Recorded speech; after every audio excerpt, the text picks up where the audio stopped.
National Fraternal Order of Police Executive Board, representing nearly 400,000 officers nationwide, and they were with me right from the beginning, and we appreciate it. We won't forget. Your members are the backbone of American law enforcement, and we're deeply grateful for your service, and you have done great service indeed. We're also joined by our great Attorney General, Pam Bondi. Thank you, Pam, for being here. For generations, this institution has served as a powerful voice for the brave men and women who risk their lives to protect communities all over our country, and they do it as well as anybody or better. I was delighted to earn your endorsement in every one of my presidential campaigns where we did very well, record-setting well, and I'm proud to stand with you today as the most police president, I would say, without question, in the history of America. I don't think anybody's been more for the police than I am. In recent years, far-left radicals have vilified and targeted our nation's police with Marxist prosecutors and soft-on-crime politicians, making it impossible for you to do your jobs and do them the way you want to do them, and only you know how to do them. Under the Trump administration, those days are over. We're backing the men in blue, and we're backing the blue. Very honestly, we have some of the greatest people in the country sitting right around this table. We've ended the use of lawfare against police officers and terminated unjustified federal consent decrees. I signed an executive order directing the Department of Justice to provide legal protection and financial support for officers targeted by very frivolous lawsuits. Oh, I know about frivolous lawsuits better than you do. I can tell you, I had my share of them. I ordered other federal agencies to boost funding for police recruitment, retention, and pay, and I've asked Attorney General Bondi to pursue the death penalty for anyone convicted of killing a police officer, which is very appropriate. Upon taking office, I declared a national emergency on our southern border, and we reduced the number of illegal border crossers released into the United States by 99.999%. You can't do much better than that. We've removed thousands of violent criminal illegal aliens from our communities as part of the largest deportation effort in American history. And just a few months into office, the national murder rate has plummeted by 28%. It's going down largely because of what you're doing. I'm also deeply grateful to the National Fraternal Order of Police for its resounding endorsement of the one big, beautiful bill, which is moving along very nicely with great support. It's a great bill. It's a bill that's going to cut taxes more than any bill we've ever put in the history of our country. It's going to cut costs and expenses by $1.6 trillion, which is the biggest cut in expenses ever. And it's going to do so many other things. You know, our country is doing record business right now.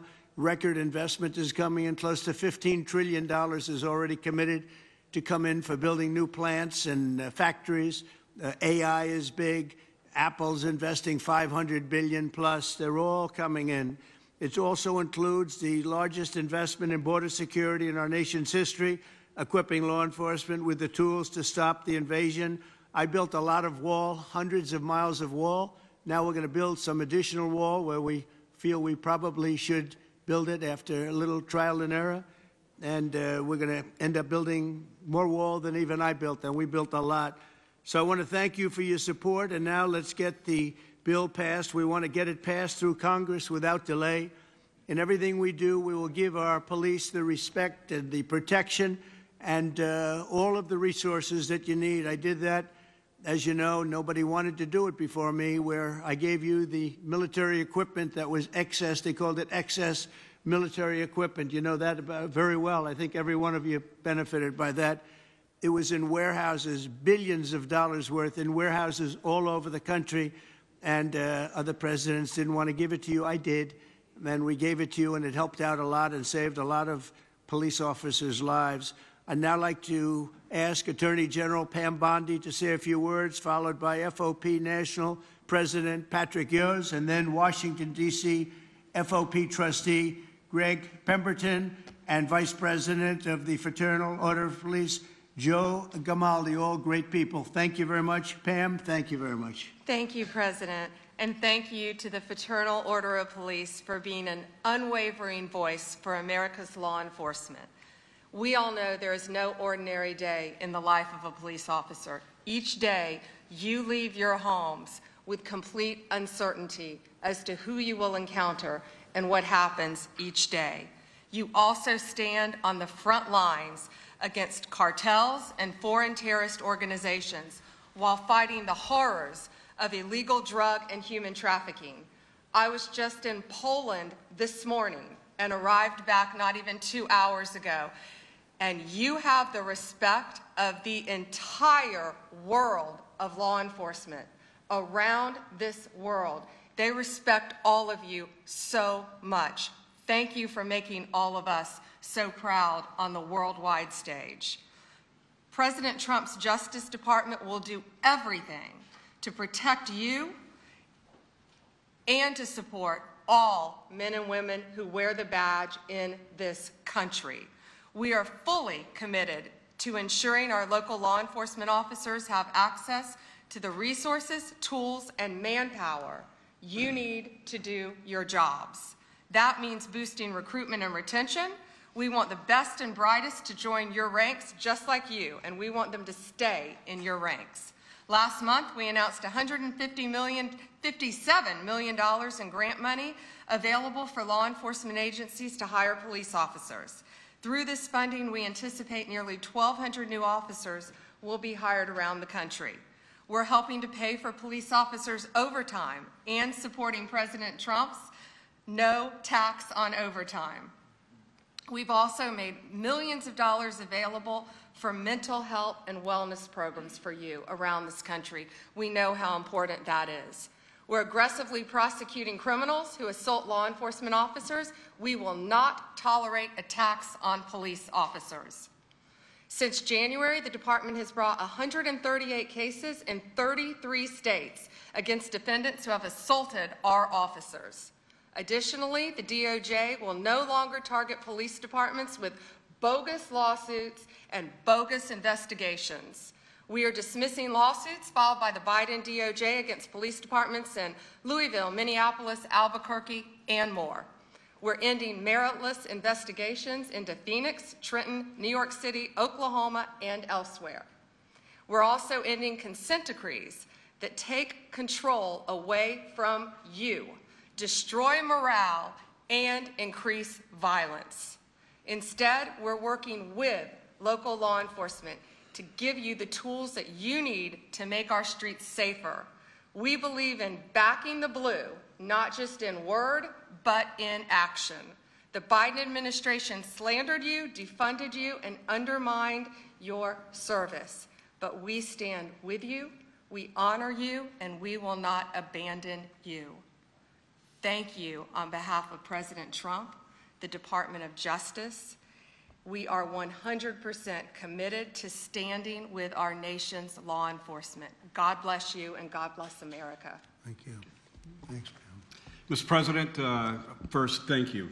Thank you for not only your support for law enforcement as the 45th president, but also your support as the 47th president and all the years in between. You've always been a steadfast supporter of the Fraternal Order of Police and law enforcement across this country. I want you to know on behalf of our nearly 400,000 members, we appreciate all that you do for us.